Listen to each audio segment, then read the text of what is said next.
We're wrapping up Big Brother Week here on Squawk Box this morning. There is no escaping technology these days, not even on the set of Squawk, as Joe well knows by now. Oh, but that's Beck.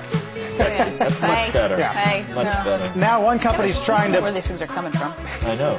One company's trying to persuade lawmakers in Washington that its technology can be one of the answers to the controversial immigration issue. The Verichip, which is implanted into the body, is currently the only FDA-approved device of its kind. Scott Silverman, Applied Digital Solutions Chairman and CEO, is here to tell us just about that. Scott, good. Welcome to Squawk. Carl, thanks for having me back. Let's explain how this works. We actually have it in a small keychain. It's about the size of a grain of rice. That's correct. Injected through a syringe. That's correct. It gets injected in the upper right arm, just like a shot of medicine. And you've got one in your right arm. I do have one in my arm. What does this possibly have to do with immigration? Well, obviously the main application for this product relates to the medical side and being able to identify high-risk patients in an emergency situation when they present unconscious or non-communicative.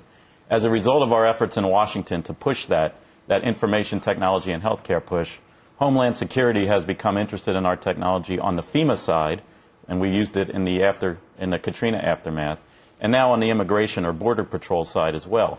Because what the government is looking to do through the new bill is to create a worker visa program. People coming across the border on a daily, weekly, or monthly basis. Guest workers. Guest workers legitimately coming across the border. And many legislators are now out there saying that if this bill passes, we need a tamper-proof visa. Well, no one has defined exactly what a tamper-proof visa is, whether it's paper, whether it's biometrics, or whether it's RFID technology, or the Verichip technology. And obviously one of the viable alternatives or choices that we could use for a tamper-proof visa program would be the Verichip technology. So the conditions for being a guest worker in this country would be you have to have this chip in your arm? No, it would be one of several choices. And obviously the key here is a choice.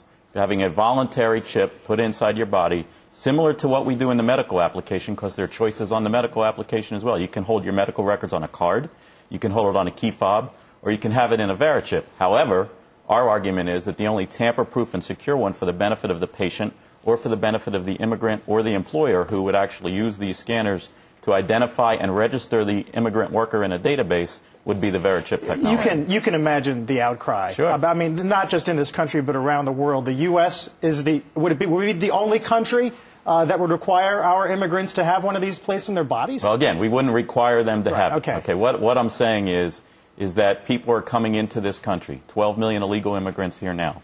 People are coming into this country. They're coming here to work.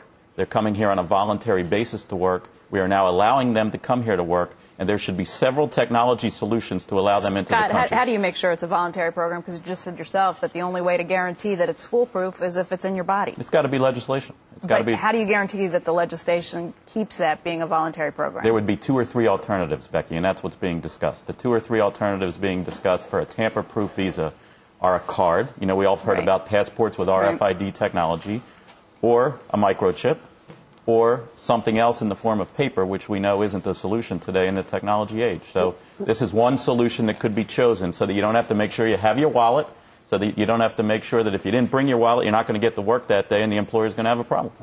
Interesting stuff. Scott, thanks for stopping by. Thanks for having me again. Scott Silverman, Chairman and CEO of Applied Digital Solutions.